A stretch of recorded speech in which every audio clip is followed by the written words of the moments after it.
आखिर जिस बात का डर था वही हुआ। जसप्रीत बुमराह जो कि भारत के एक्स फैक्टर रहे हैं, वो इस बार की चैंपियंस ट्रॉफी से बाहर हो चुके हैं। और जसप्रीत बुमराह की गैर मौजूदगी में उनकी जगह भरने के लिए कई सीनियर खिलाड़ियों को स्टेप अप करना पड़ेगा। उसमें है कप्तान रोहित शर्मा, विराट कोहली, श्रेयस अय्यर, और अगर बॉलिंग की बात करें तो मोहम्मद शमी को स्टेप अप करना पड़ेगा, क्योंकि सीनियर मोस्ट बॉलर वही हैं अभी टीम में।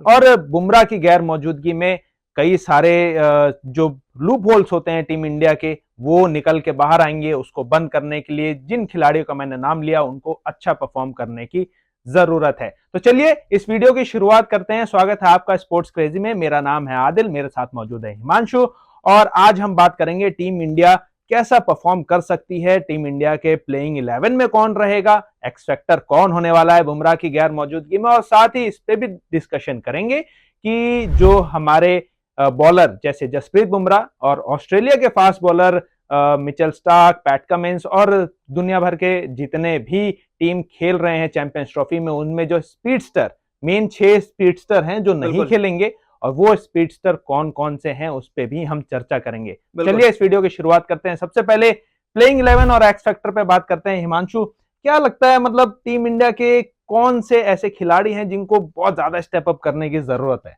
देखिए, स्टेप अप करने की तो सभी खिलाड़ियों को जरूरत है, क्योंकि इसमें आपको ज्यादा मौके नहीं मिलने वाले। आप एक तरीके से 5 ही मुकाबले खेलेंगे अगर आप सेमीफाइनल और फाइनल को जोड़ ले तो। और ऐसे में हर खिलाड़ी को अपना बेस्ट गेम दिखाना पड़ेगा, क्योंकि आप जानते हैं 2017 के फाइनल में क्या हुआ था कि सारे मुकाबले आपने अच्छे खेले, लेकिन फाइनल में आके आप हार गए। 2023 में भी हमें यही देखने को मिला। लेकिन वही बात की जा रही है कि बुमराह को बाहर कर दिया गया है। पहली बात तो ये थोड़ी बात हमें समझ के परे लगी, क्योंकि बुमराह को एनसीए ने फिट घोषित कर दिया था। और कहा जा रहा है रिपोर्ट्स के मुताबिक कि डॉक्टर्स ने बोल दिया अजीत अगरकर को कि बुमराह फिट हैं, खेलने के लिए रेडी हैं। लेकिन अजीत अगरकर और रोहित शर्मा और गौतम गंभीर के बीच में कुछ बात हुई है रिपोर्ट्स के मुताबिक।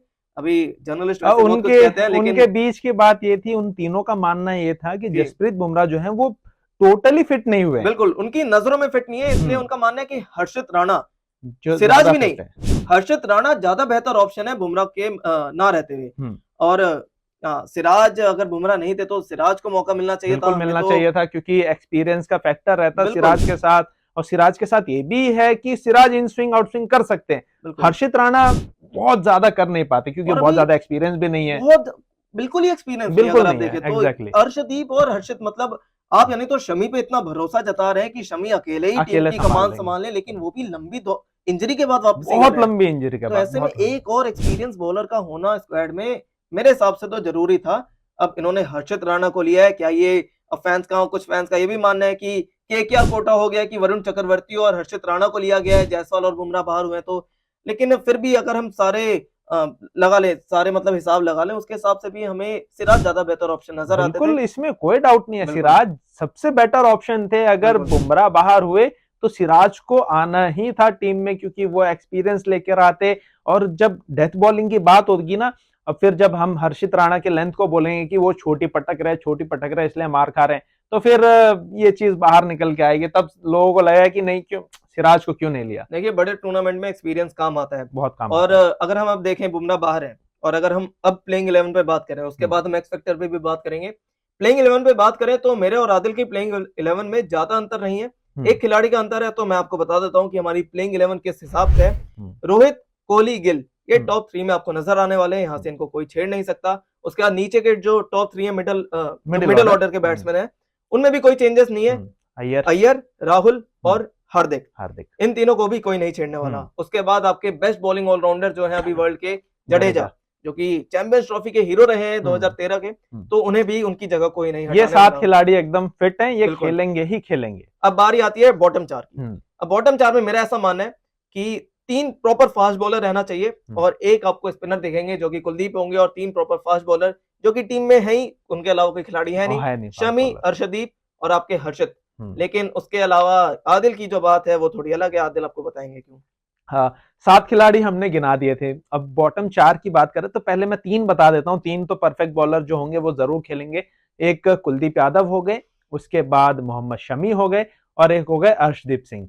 ये 3 जरूर खेलेंगे। और मेरा ऐसा मानना है कि तीसरे फास्ट बॉलर के जगह हमें एक ऐसे बैटिंग ऑलराउंडर की जरूरत है जो लोअर ऑर्डर में आके अच्छी बल्लेबाजी कर सके, क्योंकि मुझे ऐसा लगता है कि कभी कभी टीम इंडिया की बैटिंग क्रम्बल कर जाती है।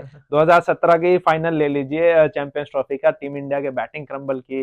2019 के सेमीफाइनल ले लीजिए, न्यूजीलैंड के खिलाफ बैटिंग क्रम्बल कर गई वहां पे भी। तो मुझे ऐसा लगता है कि अक्षर पटेल एक बहुत बेटर ऑप्शन हो सकते हैं टेल एंडिंग में, जो बहुत अच्छी बैटिंग कर सकते हैं और साथ ही वो अपने स्पिन से भी थोड़े बहुत विकेट निकाल सकते हैं, तो एक बेटर ऑप्शन हो सकते हैं मुझे ऐसा लगता है। तो 6 बॉलिंग के ऑप्शन हो जाएंगे टीम इंडिया के लिए, जिसमें हार्दिक के 5, अक्षर के 5 हो जाएंगे, दोनों मिला के 10 ओवर हो। उसके बाद जडेजा के 10 रहेंगे, कुलदीप के 10, शमी के 10, अर्शदीप के 10।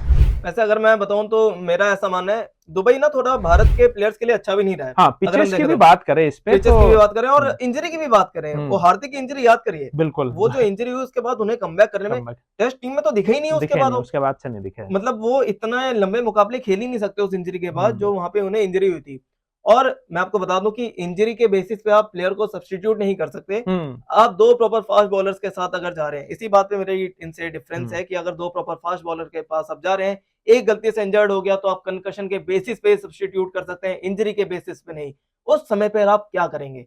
तो इस हिसाब से मेरा मानना है कि 3 प्रॉपर फास्ट बॉलर रहने चाहिए और जडेजा और कुलदीप इतने तो सक्षम जो हैं। रिजर्व खिलाड़ी है ना, उसमें से सिराज को लाया जा सकता है। रिजर्व खिलाड़ी में से तो जब लाया जा सकता है तो वो लाने की आप बीच मैच में आप समझिए, आप बीच इंडिया मैच में तो पाकिस्तान का कंकशन बीच मैच में तो कंकशन रिप्लेसमेंट होते हैं, वो मैं समझ कंकशन होते सकता हैं, हूँ। लेकिन इंजरी हाँ, रिप्लेसमेंट नहीं होते ना फिर। इंजरी रिप्लेसमेंट नहीं है, लेकिन उस अगर समय पे किसी क्या खिलाड़ी को, करेंगे? वही मैं बोल रहा हूँ, अगर किसी खिलाड़ी को इंजरी हो जाती है प्रैक्टिस के टाइम पे भी या मैच के टाइम पे भी, तो उनको हटा के फिर सिराज को लाया जा सकता है।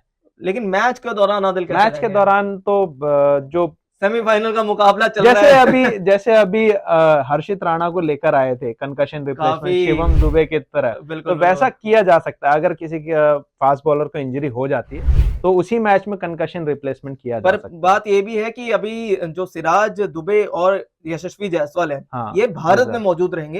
ये तब ट्रेवल करेंगे जब वहां पे टीम को जरूरत पड़ेगी। रिजर्व का मतलब यही होता है कि आप वैसे दूर के जो टूर्स होते हैं वहां के लिए आप टीम के साथ ट्रेवल करते हैं, जैसे यूएसए में रिंकू सिंह हाँ। वगैरह ने ट्रेवल किया था। लेकिन यहाँ पे ऐसा सीन नहीं है, यहाँ पे ये तीनों खिलाड़ी इंडिया में रहने वाले हैं और फिर ट्रेवल करेंगे दुबई। तो इस हिसाब से हमारी प्लेइंग 11 थी, मेरी प्लेइंग 11 में 3 प्रॉपर फास्ट बॉलर है, इनकी प्लेइंग 11 में 2 प्रॉपर फास्ट बॉलर है। लेकिन बात वही आती है जो हमने वीडियो के स्टार्टिंग में सवाल पूछा कि इंडिया का एक्स फैक्टर कौन रहेगा अगर बुमराह नहीं होंगे। तो मेरा पहला सवाल है, बैटिंग में बताइए, फिर बॉलिंग में बताइएगा। बैटिंग में नो डाउट श्रेयस अय्यर, कोई डाउट नहीं है, श्रेयस अय्यर रहने वाले हैं। बहुत लोगों का मानना है शुभमन गिल हो सकते हैं, लेकिन उनके ओवरसीज रिकॉर्ड बहुत अच्छे हैं नहीं शुभमन गिल के। इंडिया के बाहर अगर हम देखें तो जैसे हिमांशु ने ऑफ कैमरा मेरे को बताया था कि 2021 के बाद से अब तक एक भी हाफ सेंचुरी नहीं मार पाए हैं Shubman Gill out of India, तो एक बहुत बड़ा कंसर्न है। वो गाबा का ही मैच था जिसमें इंडिया ने जीत हासिल की थी, ऋषभ पंत ने फाइनल 89 रन के फिनिशिंग टच दिखाए थे। उसके बाद से वो जो 91 की इनिंग आई थी गिल की, उसके बाद से गिल ने एक हाफ सेंचुरी भी नहीं लगाई है ओवरसीज कंडीशन में। इंडिया में तो काफी बेहतर उनके आंकड़े हैं लगातार। और कल भी जो अभी हमने मुकाबला देखा रिसेंटली जो इंडिया वर्सेस इंग्लैंड का, उसमें भी उन्होंने सेंचुरी लगाई। पहले मैच में भी सेंचुरी के क्लोज थे, लेकिन बहुत क्लोज थे, हारते के आते ही वो आउट हो गए थे। लेकिन बात वही आती है कि उनका ओवरसीज जो रिकॉर्ड है वो उनके पक्ष में नहीं जाता, और ऐसे में मेरा मानना है और आदिल का भी मानना है कि श्रेयस अय्यर बैटिंग में एक्स फैक्टर रहने वाले हैं इंडिया की तरफ से। और उसके अलावा अगर हम बात करें तो आप विराट कोहली को कभी बाहर नहीं कर सकते, क्योंकि बड़े मैच का खिलाड़ी है विराट कोहली, आईसीसी टूर्नामेंट में हमेशा अच्छा करते हैं, तो विराट कोहली को आप बाहर नहीं कर सकते। तो कोहली अय्यर में बहुत ज्यादा मेरे को भरोसा है, क्योंकि जिस तरह के फॉर्म में अभी वो चल रहे हैं, न सिर्फ इंडिया में, आउट ऑफ इंडिया भी बहुत अच्छा कर लेते हैं श्रेयस अय्यर। तो मुझे लगता है श्रेयस अय्यर बैटिंग में एक बहुत बड़े एक्स फैक्टर टीम इंडिया के लिए हो सकते हैं। बॉलिंग में हम दोनों का थोड़ा सा डिफरेंस है। मेरा मानना ऐसा है कि दुबई की जो पिच है ना, वो बहुत ज्यादा स्पिनर्स को सपोर्ट करती नहीं है, तो जो फास्ट बॉलर होंगे उसमें से मुझे ऐसा लगता है अर्शदीप को फायदा मिल सकता है, क्योंकि वो इन स्विंग आउट स्विंग दोनों बहुत अच्छे से करता है। शमी को भी फायदा हो सकता है, शमी एक्चुअली स्विंग बॉलर नहीं है, वो सीमर है, बिल्कुल सीम करते हैं बॉल को। तो सीम और स्विंग का डिफरेंस क्या होता है वो मैं किसी और वीडियो में आपको बता दूंगा, लेकिन जो स्विंग बॉलर है उसको शुरुआती मदद मिल सकती है। तो अर्शदीप मुझे ऐसा लगता है बॉलिंग में एक्स फैक्टर टीम इंडिया के लिए हो सकते हैं शुरुआती ओवर्स में। मेरा ऐसा मानना है कि जडेजा जो कि चैंपियंस ट्रॉफी में 2013 में भारत के लिए हीरो रहे थे, वो चैंपियंस ट्रॉफी के हीरो रहे थे, उनका काफी अहम योगदान था, सबसे बड़ा योगदान था कह सकते हैं वो चैंपियंस ट्रॉफी जीतने का। उसका 2017 में भी उनकी ठीक ठाक परफॉर्मेंस रही थी। 2023 के वर्ल्ड कप में भी उनकी परफॉर्मेंस काफी बेहतर थी, और मैं आपको बता दूं कि पिछले कुछ 1-2 सालों में अक्षर और कुलदीप से ज्यादा बेहतर आंकड़े रहे हैं रविंद्र जडेजा के। इकोनॉमी भी अच्छी रही है, विकेट टेकिंग एबिलिटीज भी उनकी काफी अच्छी रही है, और बैटिंग से तो रन निकालते हैं। तो बिल्कुल 3 डायमेंशनल प्लेयर है, हम्म, फील्डिंग से उनकी कोई कंपेयर कर ही नहीं सकता कोई उनकी नहीं, फील्डिंग को। बिल्कुल। तो मेरा ऐसा मानना है कि बॉलिंग में जडेजा और बैटिंग में श्रेयस अय्यर, ये दोनों एक्स फैक्टर रहने वाले हैं। और इसके अलावा जो एक खिलाड़ी है जिसपे ऑलवेज आप भरोसा कर सकते हैं वो है हार्दिक पांड्या। बिल्कुल मुझे ऐसा लगता है क्योंकि वो बॉलिंग में भी विकेट ले लेते हैं, और जब बैटिंग से नीड होगा ना तो वहां पे भी छक्के चौके बहुत आराम से लगा लेते हैं। बिल्कुल, अभी भी राशिद को उन्होंने 2 छक्के मारे, वैसे आखिरी बॉल पे वो आउट हो गए थे ओवर की, लेकिन वो कैपेबिलिटी दिखाता है हमें कि हार्दिक हाँ। पांड्या किस हिसाब के खिलाड़ी हैं। लेकिन अब वही बात आती है कि हमने बात की इंडिया की प्लेइंग 11 पे, उसके बाद एक्स फैक्टर कौन रहने वाला है बुमराह की गैर मौजूदगी में, लेकिन प्रीमियर फास्ट बॉलर्स इस बार नहीं है चैंपियंस ट्रॉफी में। बिल्कुल, अगर मैं प्लेयर्स के नाम गिना दूं तो इस तरीके से जसप्रीत बुमराह, 6 मेन है। 6 मेन है, एक मिचेल मार्श भी है, लेकिन वो ऑलराउंडर है, तो हम प्रीमियर फास्ट बॉलर में उन्हें नहीं जोड़ेंगे। तो जसप्रीत बुमराह भारत के लिए, ऑस्ट्रेलिया के तीनों फास्ट बॉलर्स जो कि पिछले कुछ साल से ट्रायो, जिसने एक तरीके से हड़कंप मचा रखा है बाकी के हमेशा हर टूर्नामेंट में, मिचेल स्टार्क हो गए, पैट कमिंस हो गए, जॉश हेजलवुड हो गए। 2 दो खिलाड़ी तो इंजरी की वजह से बाहर थे, लेकिन मिचेल स्टार्क वो अपने पर्सनल रीजन की वजह से उन्होंने फाइनल स्क्वाड से अपना नाम वापस ले लिया है। अब कुछ का मानना है कि यहाँ पे कुछ क्रिकेट ऑस्ट्रेलिया में आपस में मतभेद चल रहे हैं, ये आपको बताऊंगा मैं, बाकी नाम ले लेता हूं पहले कि एक हैरिस रॉफ है और एक हेनरिक नॉकिया है, ये 6 खिलाड़ी हैं। बात करता हूं मैं ऑस्ट्रेलियन क्रिकेट टीम के ऊपर, तो इनके बीच में कुछ मतभेद इसलिए नजर आ रहे हैं क्योंकि अभी स्टोनिस का भी नाम था चैंपियंस ट्रॉफी के स्क्वाड में, लेकिन उन्होंने नाम रहने के बावजूद रिटायरमेंट अनाउंस कर दी, मतलब ओडीआई से रिटायरमेंट ही अनाउंस कर दी। एक आईसीसी टूर्नामेंट आखिरी, मतलब ऐसा हो सकता था कि वो ना इस टूर्नामेंट के बाद रिटायरमेंट अनाउंस कर सकते थे, महीना बचा है टूर्नामेंट को जब उन्होंने रिटायरमेंट अनाउंस और किया, उसके बाद स्टार्क का भी ये डिसीजन की वो पर्सनल रीजन की वजह से खेलेंगे नहीं, आउट कर रहे हैं, जबकि अभी तो उनके कंधों पे जिम्मेदारी थी कि पैट कमिंस नहीं है, जॉश हेजलवुड नहीं है, तो क्या ऑस्ट्रेलियन क्रिकेट में कुछ मतभेद चल रहे हैं।